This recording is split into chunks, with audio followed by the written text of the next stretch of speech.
What's your name? Oh, Christ, I'm not sure you're even up to the task. What task? Reporting from inside the police killings. A psychopath is on the loose and he is killing only cops. 8 more coppers to kill. Bye.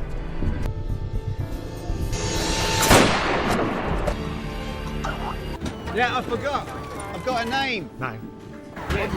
It's Blitz, as in Blitzkrieg. He even kills an inspector in his own home.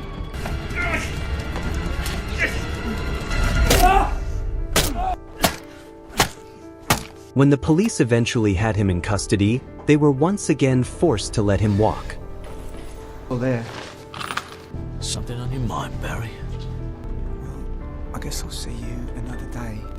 But the thing is, there is a cop that doesn't forget easily. Welcome to Mred. Subscribe and stick around as we uncover the secrets and surprises hidden in your favorite movies and series. Well, let's begin. As the film begins, we see Brant, an experienced detective, lying on his couch in a deep sleep. Awakened by a faint sound, he moves to his bedroom window and spots someone attempting to steal a car in the neighborhood. Without hesitation, Brant storms outside to confront the gang. He gives a stern warning for them to leave, but when they refuse and rather attempt to steal his wallet, a brutal fight ensues. Brant beats them up badly with a hockey stick and threatens that if he sees them again, he'll kill them. The next morning, the incident takes an unexpected turn. News spreads like wildfire, accusing Brant of severely beating innocent young men.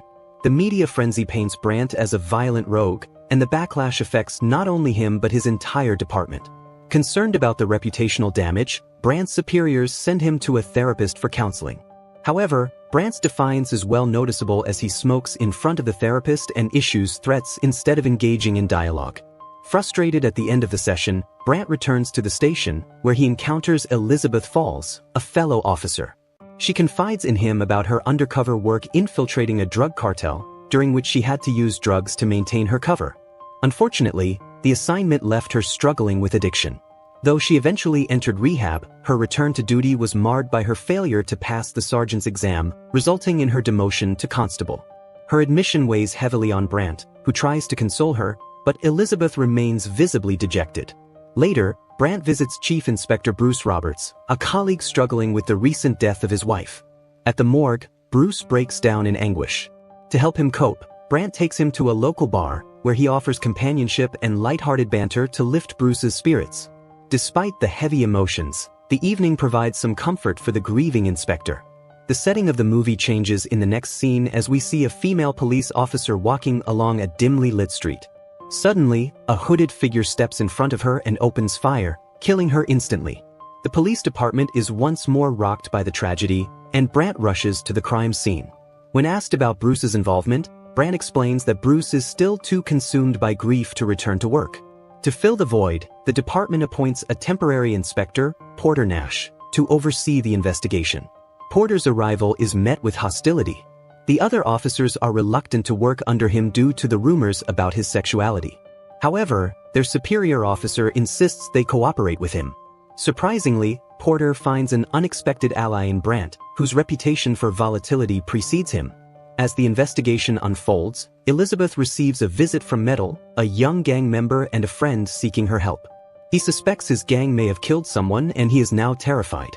Elizabeth agrees to look into it but warns this will be her final favor for him. She advises him to leave the city if the victim is dead or abandon the gang if the man survives.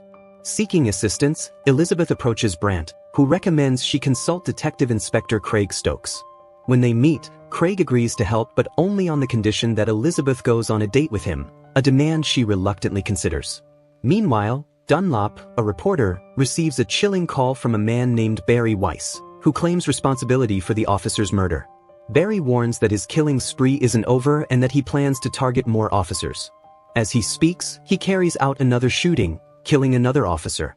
Barry boasts about having 8 more names on his list before ending the call. The news spreads rapidly, sparking panic and urgency within the police department. In the meantime, Porter confronts Brant, questioning whether his infamous reputation aligns with the man he truly is.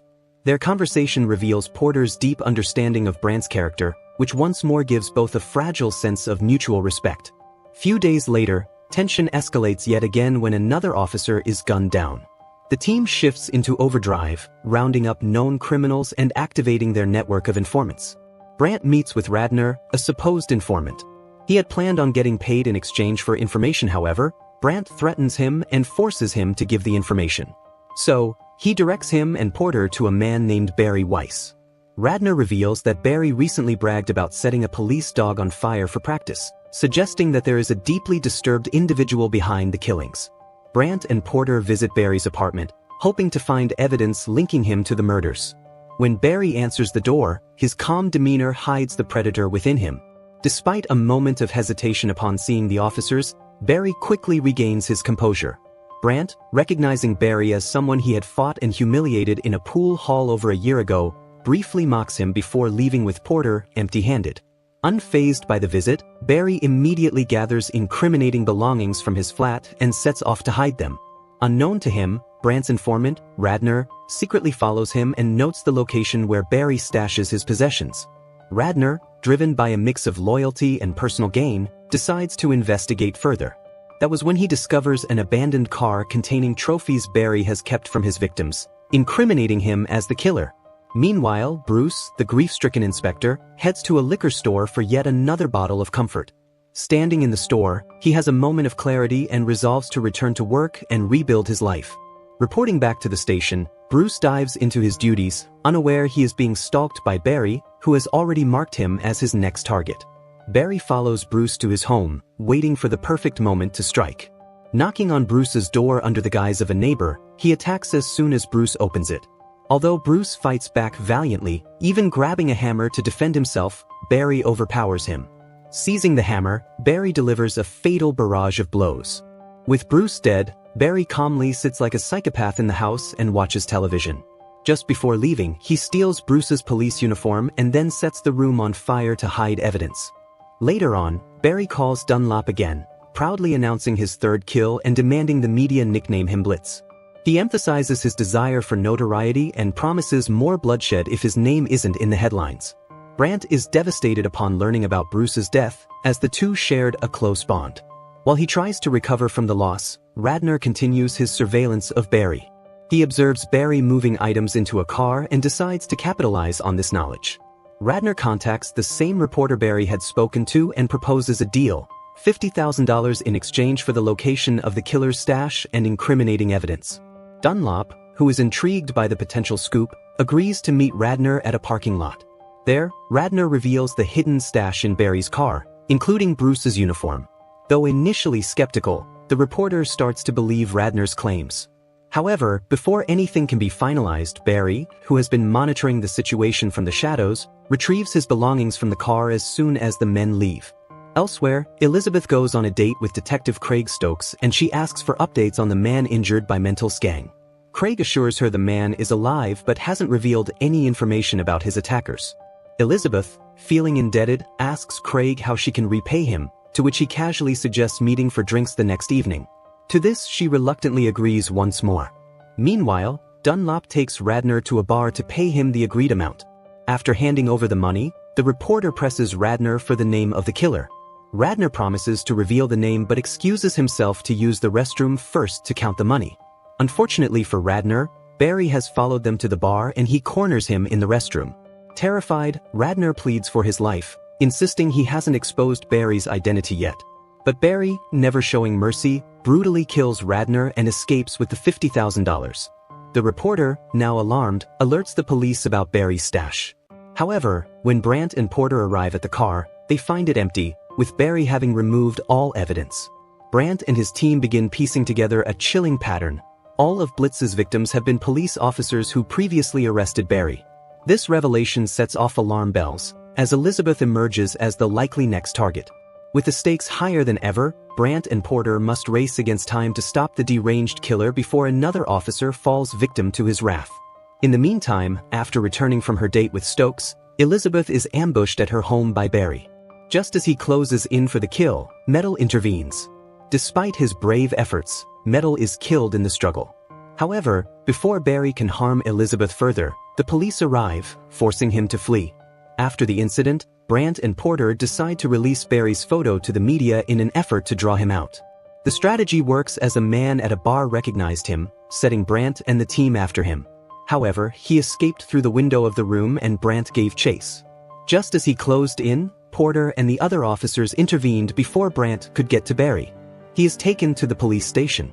However, without solid evidence to hold him, the police are compelled to release Barry after 48 hours of fruitless interrogation. Frustrated, Brant and Porter craft a plan to bait Barry, knowing his ego and desire for revenge against Brant will make him reckless. Meanwhile, Elizabeth and Stokes become close, and as Brant predicted, Barry disguises himself in Chief Inspector Bruce's uniform and infiltrates Bruce's funeral. During the service, Brant slips away, with Barry following closely. He then leads Barry to the rooftop of a parking garage, where the tables turn. Porter had secretly switched places with Brant during the pursuit. A concealed Brant ambushes Barry, disarms him, and delivers a brutal beating.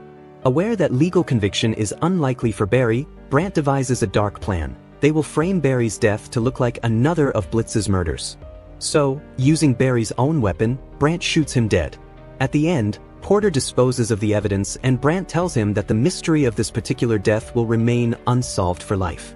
At the end of the movie, Brant unleashes police dogs on Dunlop, the reporter, as punishment for his damaging coverage of the department. If you enjoyed this recap, do not forget to leave a comment and subscribe to the channel. Until next time.